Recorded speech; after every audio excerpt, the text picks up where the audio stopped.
Hey everyone, I'm Jason. And I'm Colton, and today we're taking a look at RWBY Grimm Eclipse, now available in early access.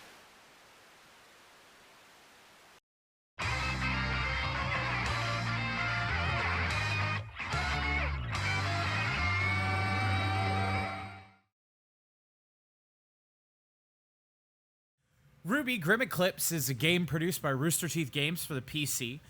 It's based on the animated web series of the same name, which was also produced by Rooster Teeth and created by the late Monty Oum. Is it Oum or Ohm? Ohm. It might be Ohm. I don't know. I think it's Ohm. It's probably Ohm. Neither one of us have really followed the series closely. No, but that I certainly wouldn't want to disrespect his memory. Absolutely not. It's a fairly standard arcade beat 'em up that I will thoroughly disrespect, though. I really, going into this, I wanted to be excited for it because I like 4-player beat 'em ups, as do you. Yes, but so it's your fairly standard open arcade. Yeah, there are 4 playable characters: Leonardo, Donatello, Raphael, and Michelangelo. They're same colors and everything. I think they're really there's a lot going on with this game. But to really get into this, is there though? No. Let's get it. So to really explain ourselves, we have to really get into the meat and potatoes of it. So the game starts out with the UI that you can see in front of you. It's really actually pretty boring UI. Nothing. It's plain white text over your backgrounds. I know it's an early access, but I was kind of hoping for a little more from the team that put together the same company that put together Red versus Blue and so many other well-animated things that, you know, I feel like presentation is kind of their strong suit, and it kind of lets me down here. It's kind of substandard, I have to say.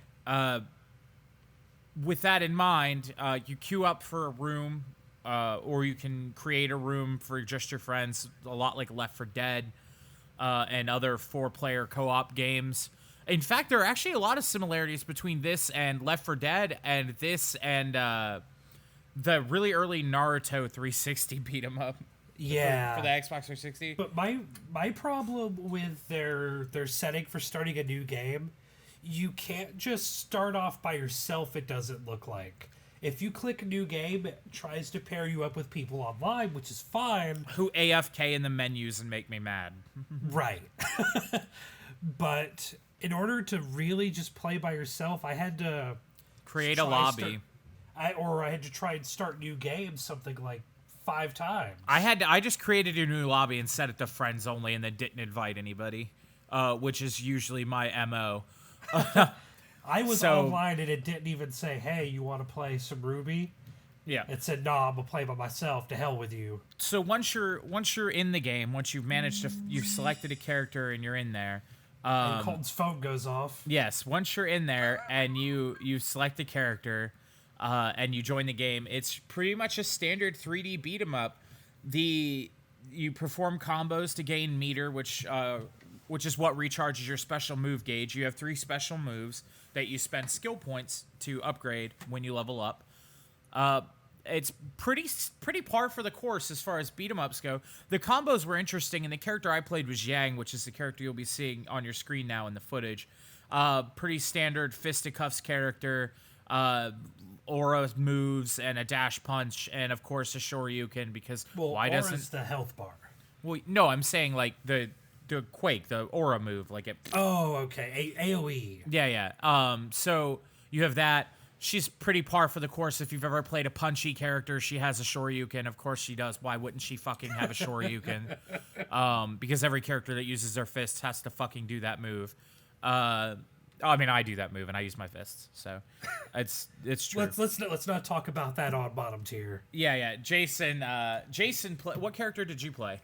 I played the main character, RWBY, who looks kind of like a grimdark Red Riding Hood with her gigantic metal scythe and gun. It was like she has a move that's out of Battle Arena Toshin did, which she spins in the air, and she can shoot a big shotgun blast or pistol blast or whatever it is. It's actually kind of like a MOBA in some ways, because every time you start at level 1, and you always start at the beginning of whatever chapter you're on. Yeah, and it's also like Left 4 Dead in that way. It does not save your progress for your skills ever. No. Don't assume that it will.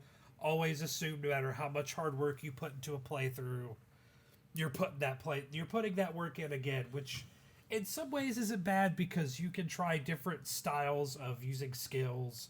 You might decide you want to use less of Quake. Why the hell would you do that? Quake is amazing. Quake is Yang's best skill. And said you might want to go for the Shoryu Reppa.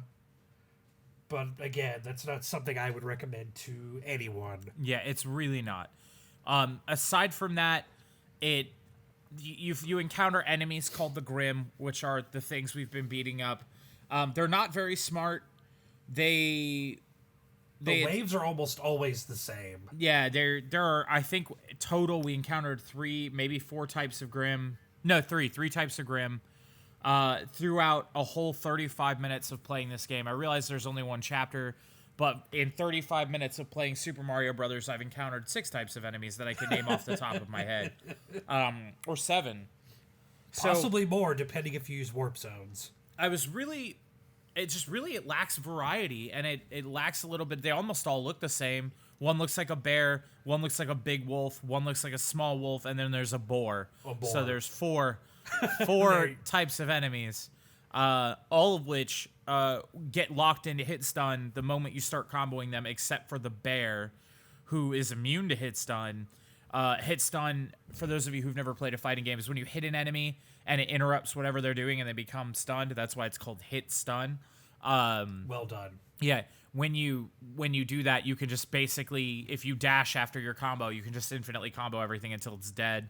There's almost no need to use special moves except for every level that you go through has several defense areas where you'll encounter these random control pillars, and it's not very well explained what they are or what they do, but it's still like chapter 1, so maybe that's explained later in the story. But you defend them from 5 waves. Again, it's really repetitive. There's almost no variation to the waves. Well, it's not always security checkpoints. Remember, when we got to we had to defend the door. We got to the ruins of New York. We had to defend the door. Old New York, which was once New Amsterdam. Why they changed it, I can't say. People just liked it better that way. And now we've come full circle. Well done. We have, but that's the first of what I imagine will be many. They might be Giants references. Probably. So I love the art. I really want to preface this with I love the art for the actual series. But the levels are, on that bland. note, the levels are bland. There's a ton of open space, which I get it. There are a lot of large enemies. It's a 4-player co-op game. But like they're poorly textured. They're like, this looks like a game that I might have played on the PS2. But it doesn't hold up by today's standards. And I realize it's made by a small team, and I don't want to bash them because I know they've probably put a lot of hard work into it. But like, it's so bland. It's just hallway, open space, hallway, open space, hallway, open space, defend the thing, hallway, open space, defend the thing, hallway, open space, defend the thing from the big thing. That's now, it. Me and Colton love 80s, 90s arcade beat-em-ups.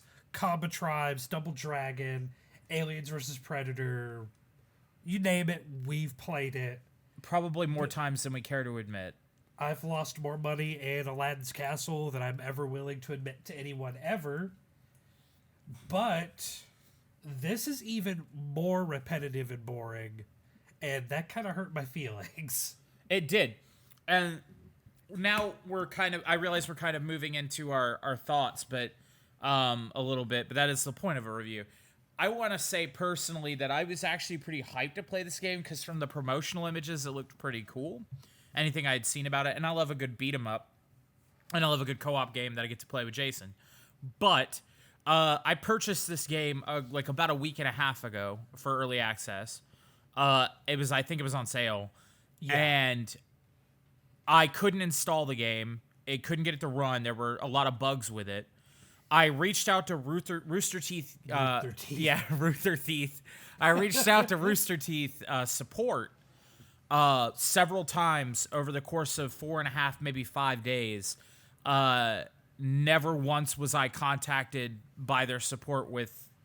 I Googled everything I could think to Google to try to get it to work. I tried everything, and their support just didn't seem to care that I had spent my hard-earned money on their game and wanted to play it. And that really kind of, I don't want to say that skewed my view of it, but going into it, that kind of like painted it with a black brush, if you will. Because like I was already off-put by the fact that I hadn't been able to actually play the fucking game. And then when I get there, when I finally get into the game and the hype train is at like full steam because now I'm finally going to get to play it, it's just boring. It jumps off the tracks and just buries itself in the sand. It's bland, repetitive. The movement seems oddly jarring and weirdly like four-directional. It just...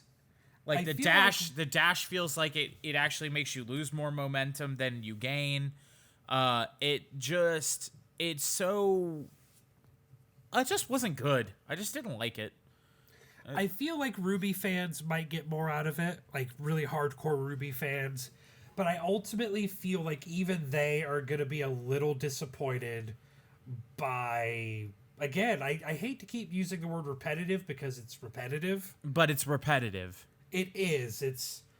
I've played the first chapter something like 6 times. We played for 35 minutes and I was tired of it by minute 16.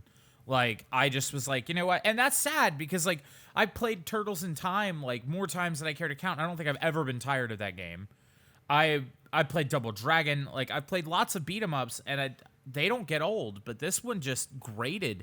Maybe it's because you have lots of different enemies in those games, or you have, like, the environment's all drastically changed. There's lots of bright colors.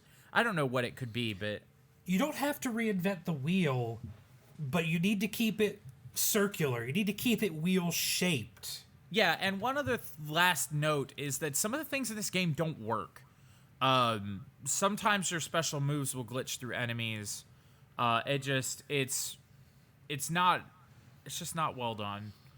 You clip through pieces of the environment sometimes. There are a lot of bugs. I know it's early access, but still, like, this is, like, I feel like basic QA stuff. I expected more. I think that's the whole best way to define this is I expected more. Especially from Rooster Teeth, who's done some fantastic things. Now, Jason, final verdict. Should you buy this game? I don't think it's a terrible game. I don't think, as it stands now, I don't think it's great. You would be better off spending your hard-earned money on something that works, like Long Live the Queen. Works is kind of a rough, loose word there. So you're saying that if you're a RWBY fan, you should buy it then? You should at least take a look at it. I don't think so. I would say... You sure? Yeah, so you're saying yes, basically, is what I'm understanding. Sorta. No, I'm not. I'm not. No? That's it. No. It's no. Maybe. I don't know. Can you repeat the question? You're not the boss of me now.